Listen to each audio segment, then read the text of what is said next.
bopping back and forth across our screens for the last week at least. And there's some amazing ones. You've got all the virtual field trips. You've got everything you need. Storyline Online, you know about those. So my list is more play-based and where to find those types of activities. It's not that you don't know those activities, you do. But right now, it's a matter of pulling things together as quickly as you can and then getting them out to families and your students. So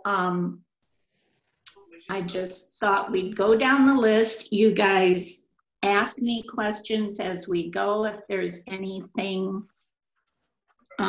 you want to talk about, let me know. But the first thing I wanted to mention is area of early childhood. Emily, hi, is that I'm really pleased with the remote learning recommendations. And I've heard that from educators at all levels.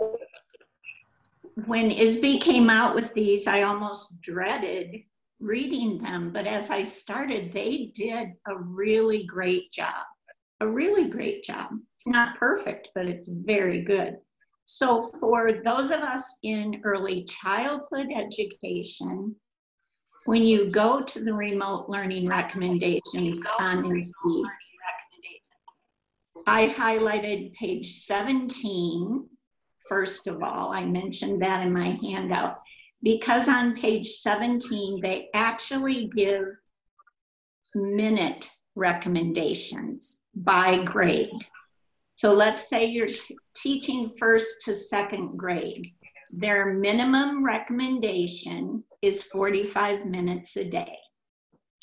The maximum being 90 minutes a day. And then they even mention the recommended length of a sustained activity at first and second grade is 5 to 10 minutes. Now, obviously, when you're in the classroom, they can stay with you, and by first and second grade, I've taught both of those, they can stay with you longer than 5 to 10 minutes. But what we need to remember is this is a totally new situation for everybody, not just for teachers, but for parents, administrators, and for our students. I have 7 grandchildren. They're all in elementary school. The youngest just turned 4, and this is freaking all of them out. So I think their attention span at home may be a little shorter than what we would expect in the classroom, and we have to adjust our expectations to that. Every parent has not been trained as a teacher. Yes, we always say parents are their first teachers, and they sure are, but we're giving them back to the parents now in spring of a school year, and nobody was prepared for this. So I think the minute recommendations and the length of sustained activities mentioned on page 17 in ISB's remote learning recommendations is a good place to start. And then under that on page 17, they just have a few suggested additional activities, and they put them into 5 categories: the mind, the body, spirit, the environment, and family. And then they list, excuse me a minute, sorry.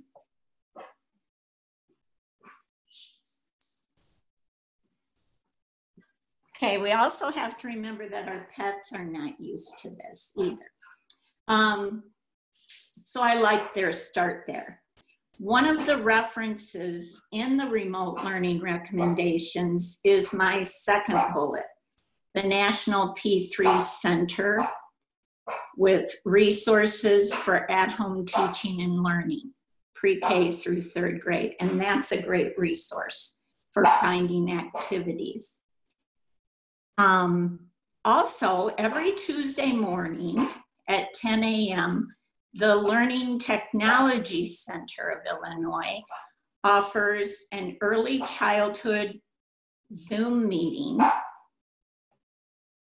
on resources for remote learning.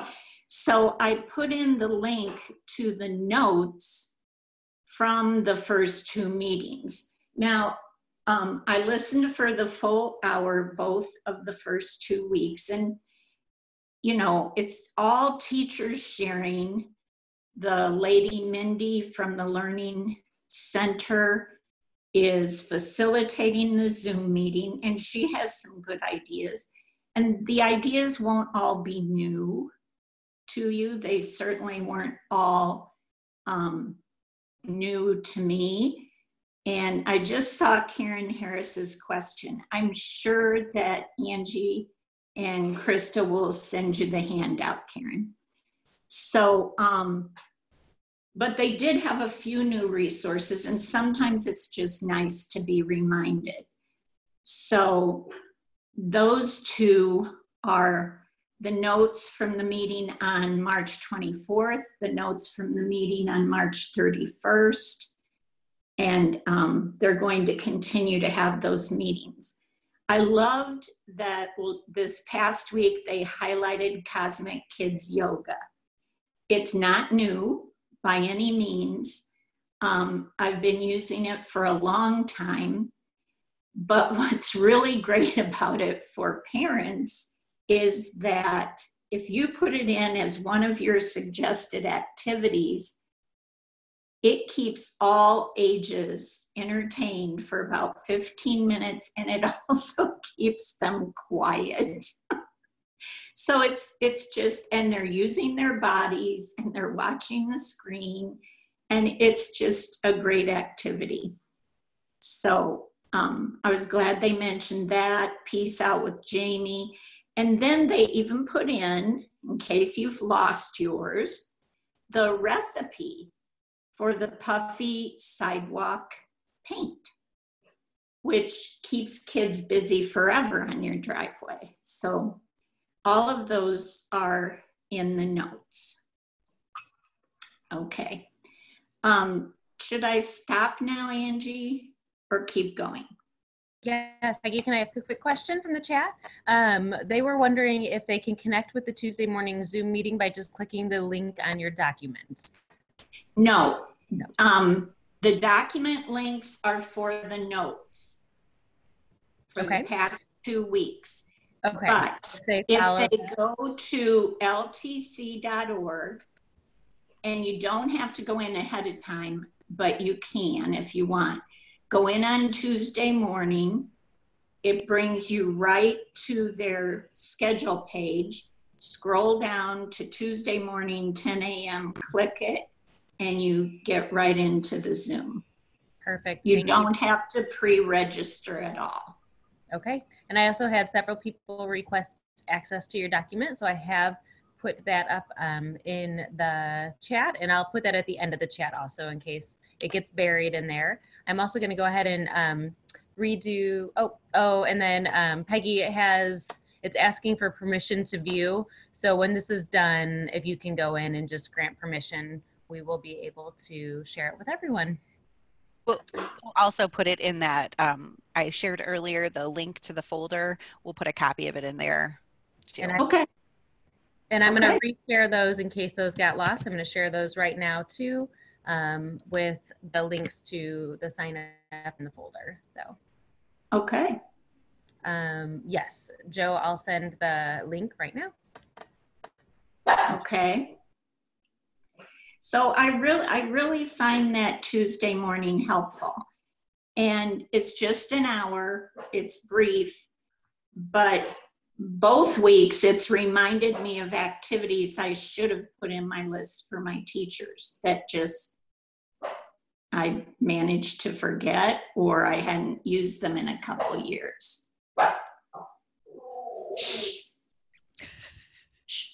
Okay, sorry. It's like, everybody's adjusting. Okay, then anything else, or should I move on? I think that was all I saw in the chat, so you can continue on. Thanks. Okay. Oh, I want to back up to the ISB, the remote learning. And also I put on my sheet pages 37 to 39. That's a really nice chart they put together. It's broken into birth to 3 years old. So those of us dealing with a PI classroom, prevention initiative, lots of other situations, Head Start. And then it's broken into a pre-KK age grouping and a grade 1 and 2 age grouping. It starts with a bulleted list of unique learning characteristics and then goes into all the areas we need to address. So language arts, math, social emotional needs, and science are all, it has bulleted ideas for you, things to remember. Okay, so the next one, Learning Genie, and as I said, I want this to be play-based, and all of these references have a few online resources in them, but for the most part, it's activities, hands-on activities, and I think it'll be very helpful there. Learning Genie, the Chicago Public School teachers have been using that for years, not all of them at the kindergarten level, but quite a few of them, and there's over 1,000 of them. And they use it to help with their Illinois Kids assessment. And now their preschool teachers in Chicago are using the Desired Results developmental profile with their students, and they use Learning Genie to help them organize their data. But I went to Learning Genie's Zoom meeting / webinar yesterday, and because of COVID-19, they're adding quickly all kinds of free things added to what was already free, price breaks, and they have a lot of great possibilities. Administrators can send out to all their parents a story of the day, story of the week recommended, or they could send out, try Storyline, this particular author. Anyway, it's a good way to communicate with all the parents, and it has its own, you can set up playlists. They have a learning media channel. You can just set up a tremendous amount. So they're really jumping in, and they are offering Zoom meetings / webinars all through next week, free ones, so that teachers and administrators can sign on and learn more about how they might be able to use Learning Genie during this situation. So that was interesting. And then I also wanted to draw attention, we all know about the tip sheets that are on the early learning project section of ISB, the hashtag Keep Learning. When you go there, the filters are on the left side and you can select early childhood. The tip sheets are really great, and they have those broken by age group. I was looking at some the other day for a prevention initiative classroom, which is birth to 3. And they have activities for promoting confidence and risk-taking, and just some great suggestions for parents. Everything they suggest is with something you have in your home. Parents don't need to go searching for materials. And then right there at Keep Learning, they mentioned learning for kids broken up by age and talking about play. And then the 30 days of good things for young children has a lot in it. So that section of ISB. I think right now we can be pretty proud of ISB. They've really done a good job. So, okay.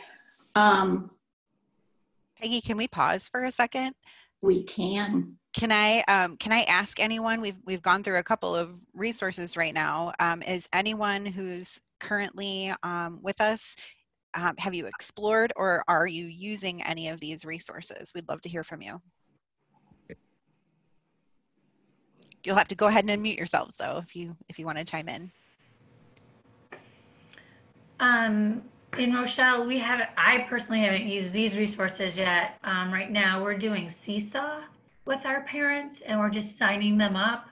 And then they have all these different activities you can click and paste. My recommendation is you assign a chunk of work for the week. Go ahead, sorry. Oh, that's okay. That you can send out to the parents, and then you can give them like a week to complete like an art activity, or they can video chat with you, but they send the video to you and then you can send an audio back, but you can't do it in live time. Okay, thank you so much. Yeah, Seesaw is great. And I think weren't the, I saw Wendy Conley's name by there. Are Morrison teachers using Seesaw? Any Morrison people want to answer that? I feel like she's the one that told us how to use it. So we're using it in Rock Falls. Yeah. Hi, Lisa. Hi. Yeah, so that's another good one. We really like it. We've used some of these to differing degrees in Stillman, pre-K2. I know that for, like, I've got a 4-year-old and a 6-year-old at home. So if in a second you hear screaming coming up and down the halls, it's because my wife is working today. So I'm just hoping things don't get broken. But we have done some of the Keep Learning stuff. And then we have done Storyline Online. We have done some of the YouTube stuff.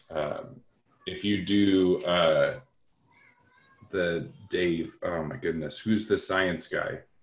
I'm having a brain fart right now. Bill Nye the Science Guy? No, the Doug, yes. Oh. Mystery Science. Mystery Doug.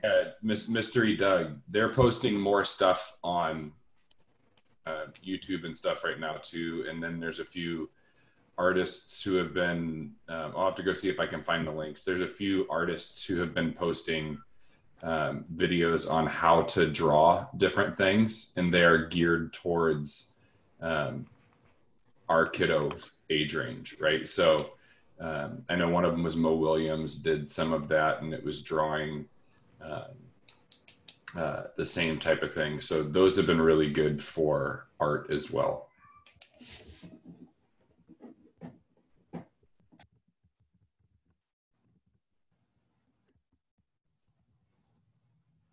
Krista, do we have anything in the chat? Yeah, we have a lot of people sharing resources in the chat. First, we had a question on if Learning Genie was free, and they did check, and it is free, so that's great. Yes. For both teachers and parents.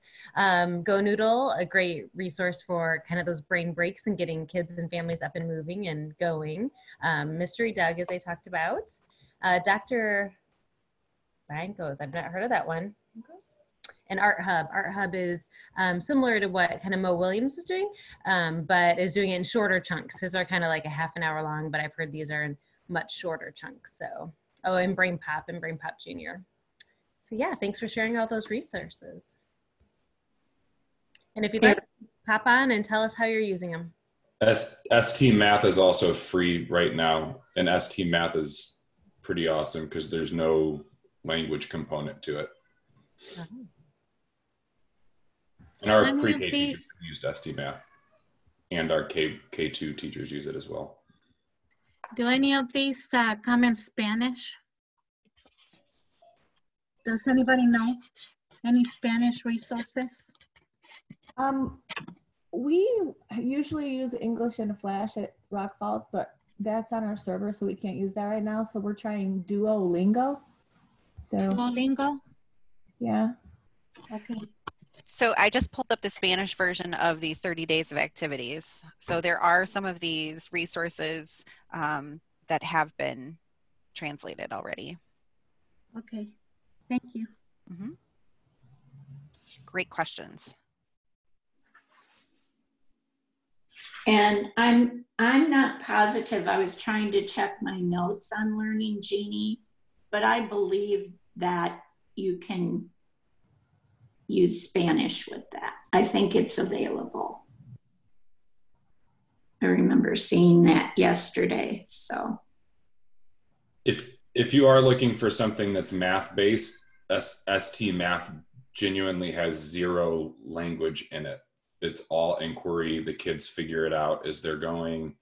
My 4-year-old got on, and I put her in the kindergarten curriculum, and she's been doing it and figuring it out. It's just, you got to move a penguin from one side of the screen to the other, and you have to click on stuff to do it. And it's, parents can sign up, or you can sign up for a class for it, but it's pretty awesome and based on a ton of research. Peggy? Thank you. yes. I also know that in Prophetstown, we were able to get ABC Mouse free for everybody that came from the district. So I'm sure if other administrators would contact ABC Mouse. Okay, did you do that just recently? I know that a message came from our principal to all of the parents that ABC Mouse, there was an email to all the parents on Teachers Ease that here was our school district's code to get in free for ABC Mouse or Adventure Academy for older kids as well. Okay. Okay, great. Angie, I have the generic letter from ABC Mouse from Age of Learning. I think the school code is just a generic code. Okay. I forwarded it to my mother-in-law who's at a private school, and she sent the same thing out to all of their kids. So if you want, I can just I can upload it to that folder if you want me to. That would be fantastic. All right, I will post that in there so then everybody can just get it, because I think it's generic. Okay, thank you. Okay, I just saw Jolynn posting something, which is probably about special ed, so maybe we should read that for everybody. Jolynn Hartz. Krista? Yep, Jolynn put in there, somebody had mentioned Scholastic Learn at Home is good. So Jolynn put in the link to that for Classroom Magazines because it comes in Spanish. She was sharing that Spanish link. Okay. And then she also was talking about how Scholastic breaks it up. But Jolynn, if you're on, do you want to share a little bit about that and how it breaks it up by week? Come on, Jolynn, talk to us.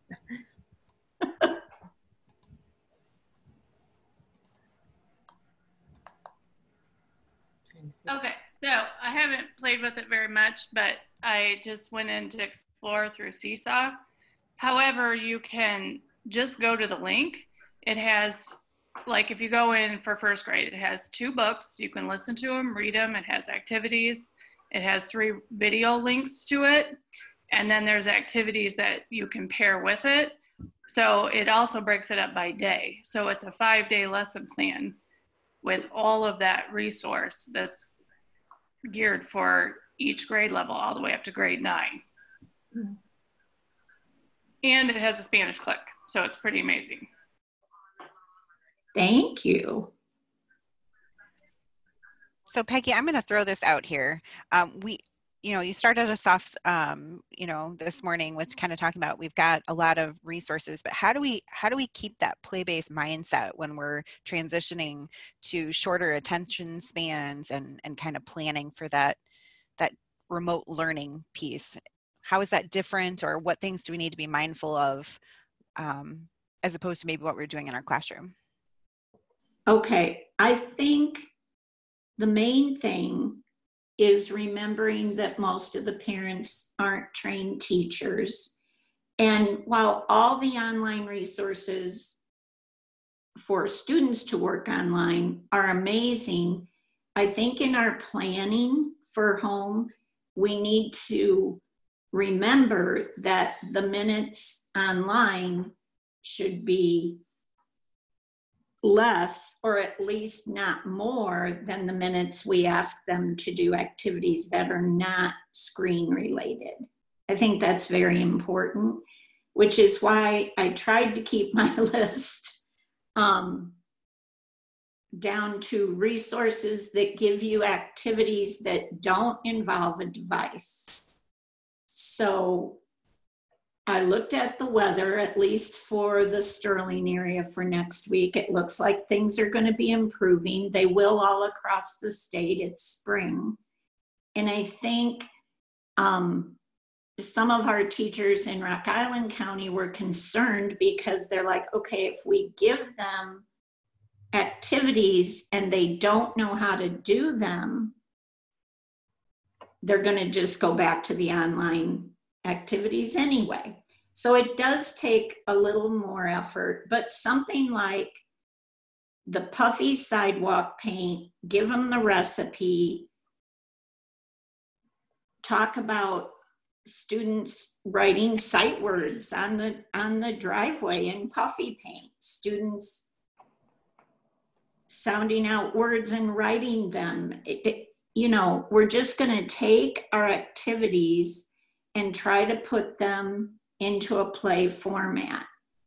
So using the puffy sidewalk paint for art is great, but why can't they do their sight words out there in it? Why can't you as a mom or a caregiver, give them a word and see if they can sound it out and write it in puffy paint? Staying with the very inexpensive activities that keep us in a play-based mindset. One thing I did this week, I went outside. I haven't had contact with my 7 grandchildren, which is literally killing me. But I went outside and I took photos with my phone and labeled it Grandma's Signs of Spring.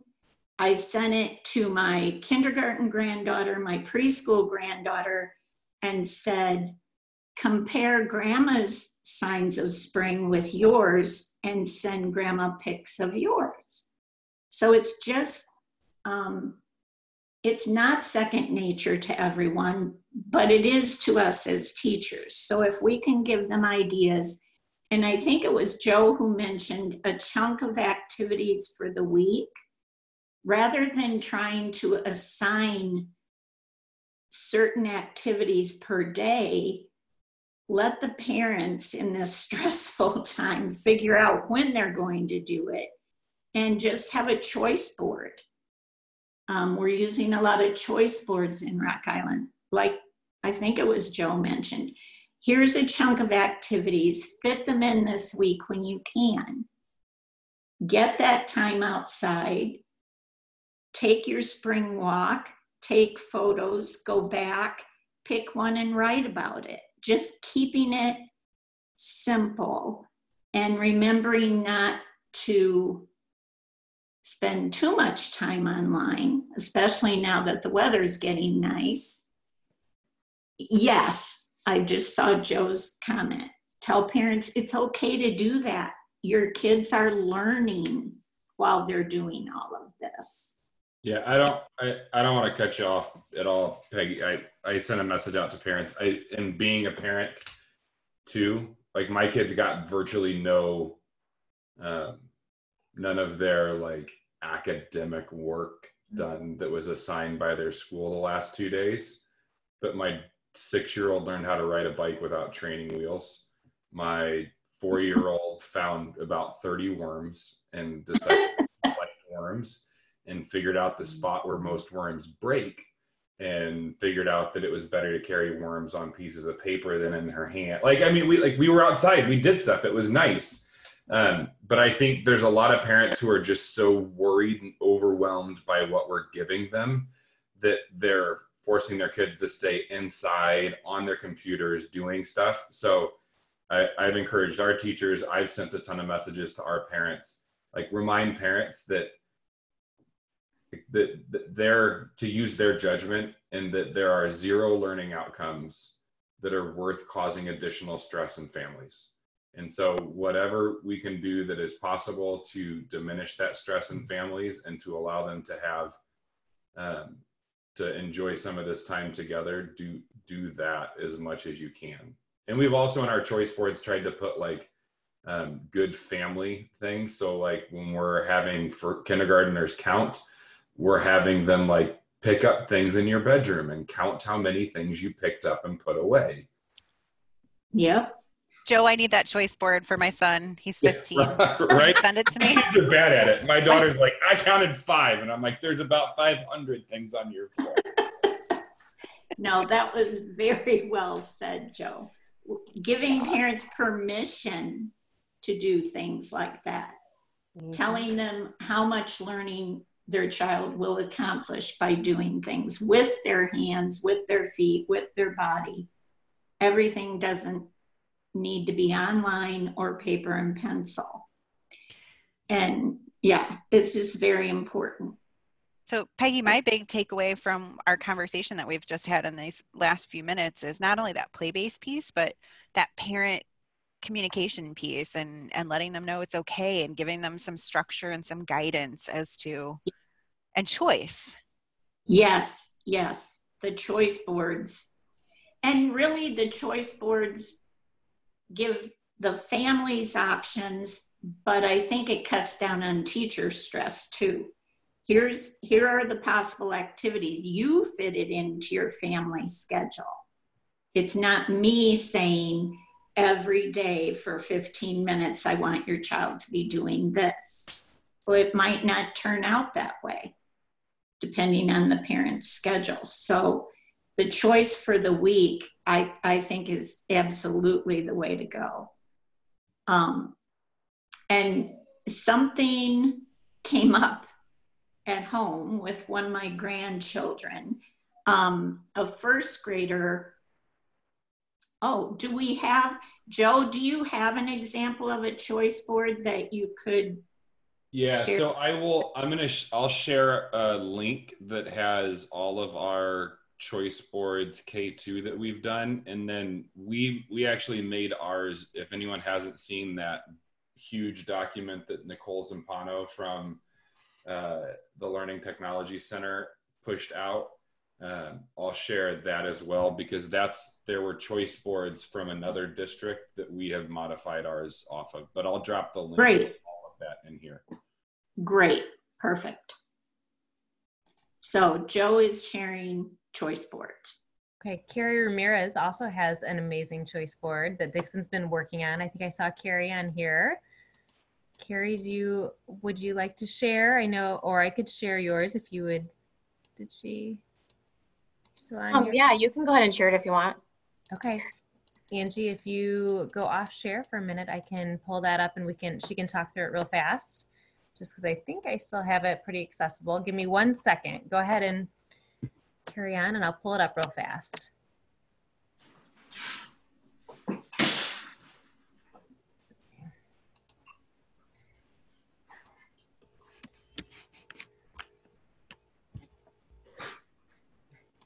Sorry, it'll probably take me a second. So go ahead if you want to keep going a little bit. I'll pull back to it. Looks like Joe has his Ethernet folder up also.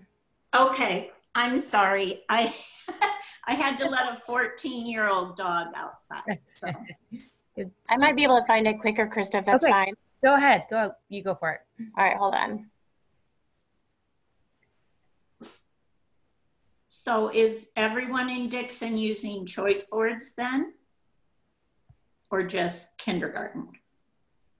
I know, well, I think it's pre-K is and kindergarten are for sure. Okay. I'm not quite sure about everybody else. Okay.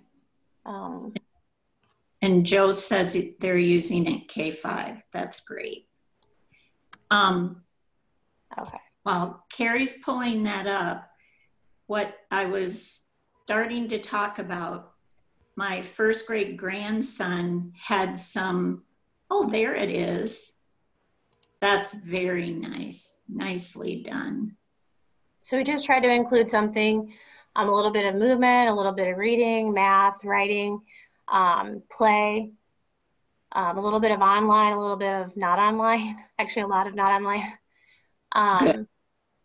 But just different things for families to choose from and at their own time. So whenever they can fit it in, they can fit it in. That's great.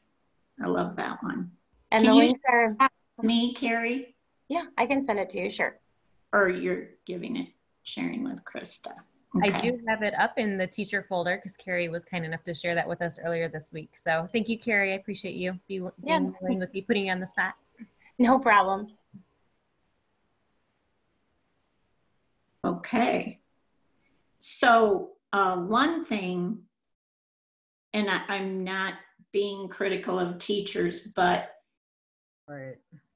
we have to be careful when we're sending out activities. It just happened that my first grade grandson got some activities and he was supposed to be working on tens and they didn't happen to have any math manipulatives at home. So this is just a plug. It's my last bullet at the bottom. The homemade math manipulatives. My, pull them up. The lima beans.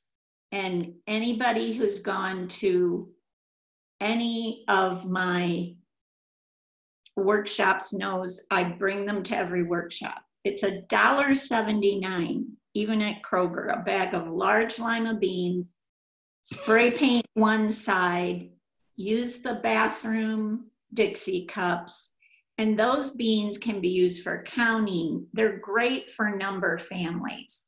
Like, let's add the 6 family today. And it gets to the point, no paper and pencil, and the kids have all the combinations that add up to 6 memorized after just a couple of days of playing the shake, rattle, and roll game. And then they can be used for addition, subtraction. I used it when one of my grandchildren was in 3rd grade and was starting multiplication. She couldn't see it. She could not see it in her head. So I got the beans out. Here's 4 rows of 3. Here's 2 rows of 6. And it just all comes together for them with manipulatives. And it's for $1.79 for the beans and $3 something for a can of spray paint. It's just, and it can be used at so many different grade levels. And then you also have, the kids will start making up math games using the beans. So it's just, it's a good one for home. And then the bullet up above that, I'm sure many of you have used the pepper and water science experiment from YouTube about the germs, and the soap chases the germs away. Well, this is just a little warning. I used this with my Indiana grandchildren before the shelter at home, stay home order from the governor came. I was there, and my daughter and son-in-law had stressed hand washing and were not at school because of this virus, these germs. So instead of saying, here, grandma shook pepper in the bowl, I said, we're going to pretend these are the germs. Okay, put your finger in. No, nobody would do it. They refused to put their finger in the water with the pepper. So be sure you call it the pepper and soap experiment, and then tell them the soap chases the germs away. Because I couldn't get any of the 3 to put their finger in the water with the pepper. So I had to do it. So that's just a great one for why we're washing our hands so carefully right now.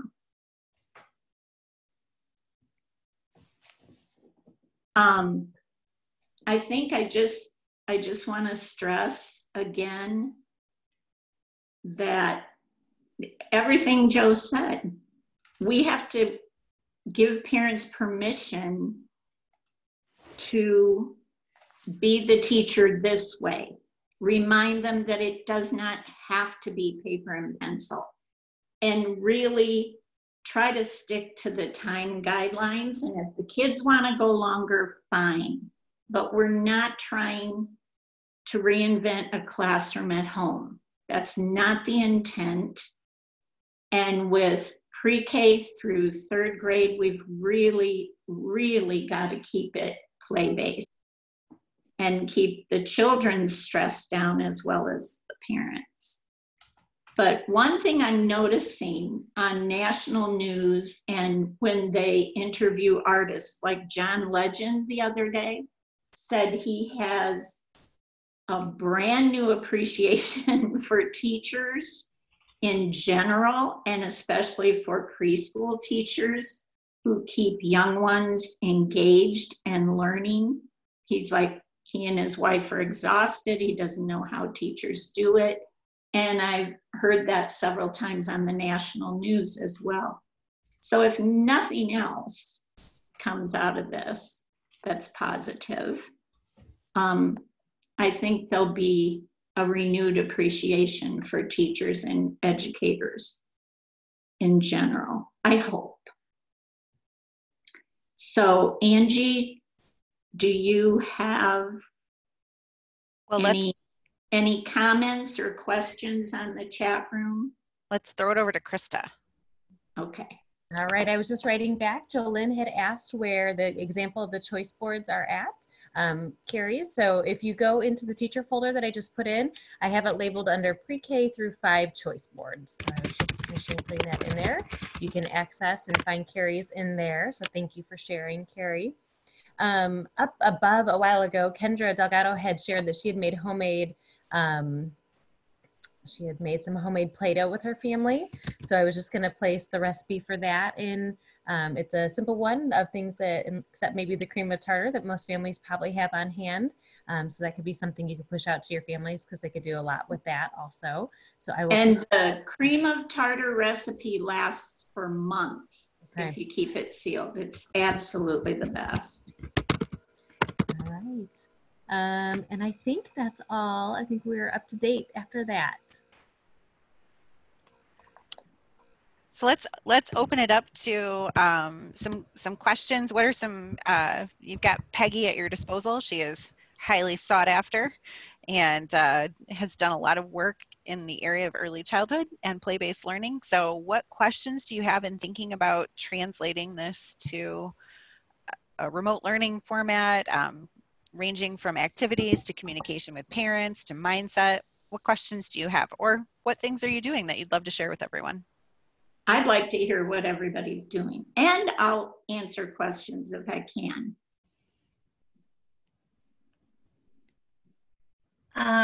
I'm connecting with my parents on Seesaw. I sent out 40 messages with their codes, and half of the day was crying and half of the day was laughing because they sent back videos that just broke my heart.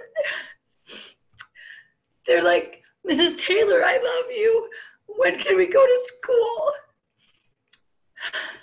So I see this as weeks of me crying and laughing and sending out videos and activities. It's just so hard. Sorry. No, it is. It is. It's unbelievably hard. I've been on Zoom meetings, basically nothing else for 2 weeks.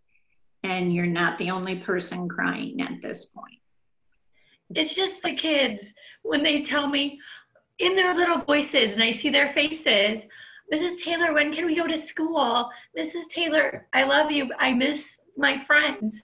And there's, 30 days for a little kid is forever. Mm-hmm. It is. It is. We're crying with you. I'm crying right now. So I think you're echoing, I think what's all on our hearts. And I think it's okay to, we have to acknowledge that it's okay to feel that way, and grieve that, and just be hopeful as we move forward that positive things come out of this.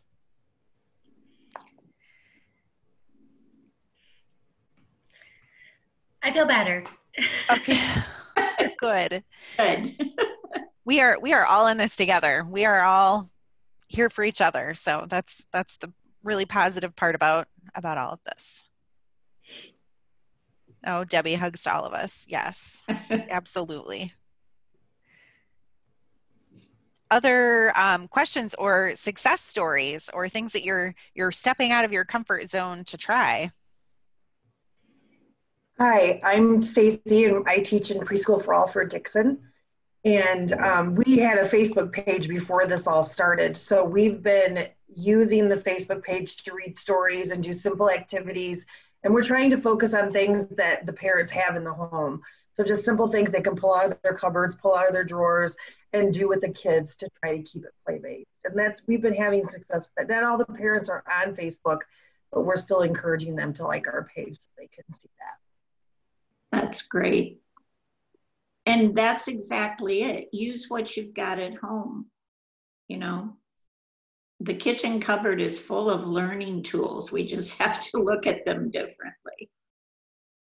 We've used, sorry, go ahead, Debbie.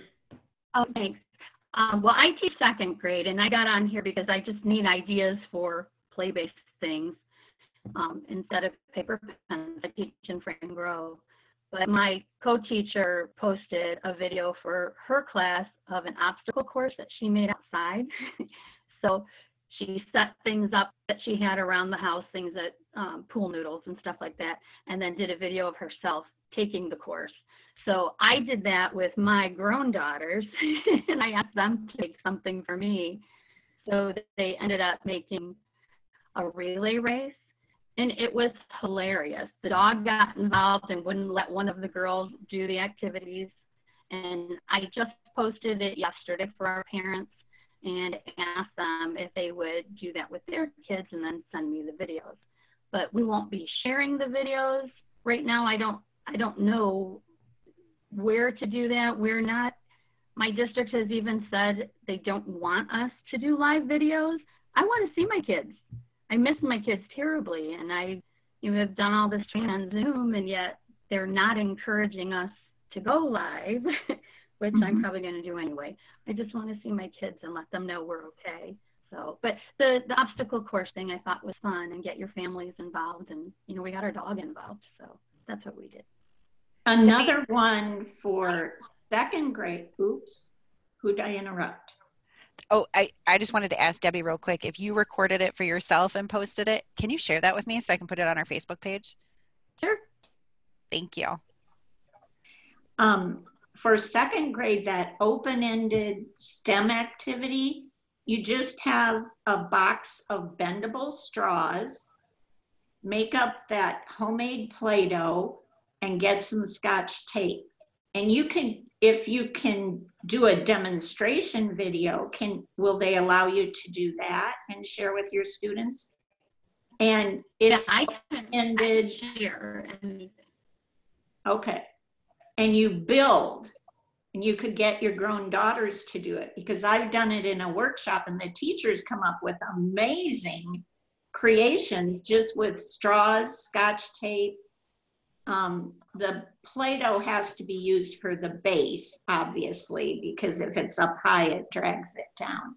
But we've had 3 feet high creations, and I know second graders would go nuts with that. My second graders were always so oh, they were just engineers. So that one activity, and really at the office, I go to YouTube a lot and just type in STEM activities, STEAM activities, and the science experiments for kids, and they'll just pop up for you. If you go on Pinterest, and you know how Earth Day is coming up, I hid in recyclable crafts and everything from like cardboard box, cars, planes, trains, a lot of like microscopes and cameras made with toilet paper rolls and plastic bottles and caps and, you know, plastic spoons, and they have just like scads of recyclable material crafts that they can do and they can use at home, you know, like just wash the plastic spoons, or, you know, like use the water bottles, the plastic bottles and the caps. They just have like a big variety of stuff that they can do at home with recyclable materials. My son always used to have maybe it was my daughter, had a junk day for her art classes when she was in elementary school. So we would just load up all of those recyclable items and send them off to school with her. And you're right, they can do some incredible things. And for Earth Day, how appropriate. I love that idea. Yeah. Just give them a recycling bin. Yeah, and that's their maker space. Yeah. Build a train, take a ride in the backyard, or build a plane, cardboard boxes, you know, like, or a microscope made of, I don't know, a juice jug, and, you know, like, look at what they find, you know. I mean, it's just like a big variety of ideas that they can do in their backyard, you know, with stuff. Mm-hmm. We've done a lot with Post-it notes and just put letters, or my daughter who's a first grader, we've put sight words or we put numbers or things like that on Post-it notes, and they go hide them around the house. And then I tell them, all right, go find a bee. And she has to run around and find a bee. And then my wife and I, because Easter is canceled, we have been writing letters and numbers on Easter eggs with a Sharpie. When we do our Easter egg hunt, we're going to have them go find the Easter egg that has, like, bring them back in alphabet order and go look for them, and we'll just throw them all over the yard instead of hiding them as much. But then they're still looking for the eggs and doing stuff, and it's fun, and we're doing it together, but we're still kind of reinforcing some of those academic skills. And I think it's those really easy activities like that again reinforce the stuff that is important, but also allow us as a family to have fun and do it together. That's great. And anyone who's a preschool teacher, listen, I'm an administrator in that building, but God love you. Like I said, there's a new appreciation for all of you. All right, I'm going to get us caught up in the chat room. We've got a lot of stuff in here. Anne was sharing that she's using Marco Polo. I just turned Angie onto this app. We've been having a lot of fun with it. So it's kind of like a video chat, just like a chat message. So you can record yourself and then send it out. And then they can view it and record themselves and send it back. And it's whenever you're free. It doesn't have to be like a Zoom where you have to be on at the same time. So that is a fun app. She's been using it to read stories and sing songs and do little projects with her kids. So that's a nice way to make some contact without having to be live if your district has decided not to be live. So that was one. Diana was sharing about counting and sorting. Diana, do you want to share a little bit about what you saw in Healy's? Something Healy was doing, Healy from Dixon? Yeah, I was just telling Stacy, her other teacher over at Washington and Dixon, Healy, she had done go through your junk drawer and then sort, and she videoed herself and put it on Facebook. And, you know, everybody, I mean, I think it's a Midwestern thing, but everybody's got a junk drawer. So, you know, you can find anything in there.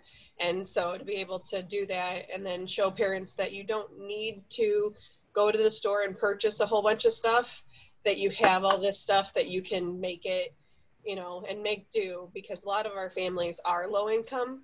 And so having different things that they can do without exposing themselves by going to the store to get crafts and supplies and stuff is really cool. And I really like the way Keely did that. So kudos. Thanks for that shout out to her. It sounds like a great activity for kids and families to clean their junk drawers out. Lisa said she's been doing Zoom meetings live every day so kids can pop in and see her. Carrie said she's been working on doing, or she's had a morning message for her kids every morning just to try to keep some sense of normalcy for them. So she's been reading them a story and posting it on YouTube, and trying so that they can see her face and hear her voice. So great way to stay connected. Michaela says we should all be getting raises, right? I'm sure we all agree with that. And I think that's it for right now. So we have 2 minutes left. Peggy, do you want to close us up with some words of wisdom? By the way, we recorded the session so you can hear Peggy's message again or share it with your colleagues, and we'll upload that to the folder. But any closing thoughts, Miss Peggy? Well, I'll try to do it without crying. You're all amazing. I've worked with many of you. As I saw the names scrolling across the chat room, I just wanted to hug each one of you. But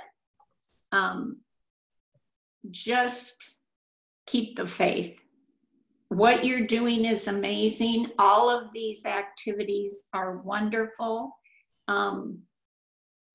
Reading a story, talking to your students through YouTube may not, it is play-based. It is play-based. They need that connection with you. We don't want them to lose that. None of this is within our control. And you're all amazing and you're doing a great job. So keep in touch with Krista and Angie. I love that they're doing these Zoom meetings for all of you. It's an amazing way to stay connected as professionals. And you're really lucky to be part of ROE 47. There, I didn't cry. Well done. I was crying though. Oh, well. Just one to wrap it up. If you signed in on the right and put your name, school, please make sure you also put your email address. Our workshop coordinator, Jamie Hale, has been working magic trying to get everybody PD hours, but if she has to go in and find the email, it takes a little bit longer for her. So if you would like PD hours for today, please make sure you have your name, school, and email. I appreciate it. All right, everyone, keep the faith. You guys are doing an amazing job. And please don't forget, we have networking next week. We also have a social emotional session at 10:15, and we have Julia Cook, who is a children's author, joining us next Thursday at 1 o'clock to also address some of the relationship and kind of maintaining the sense of normalcy during this time. So thanks so much for joining us this morning, and have an amazing weekend. Bye. Thank you. Bye. Bye. Bye.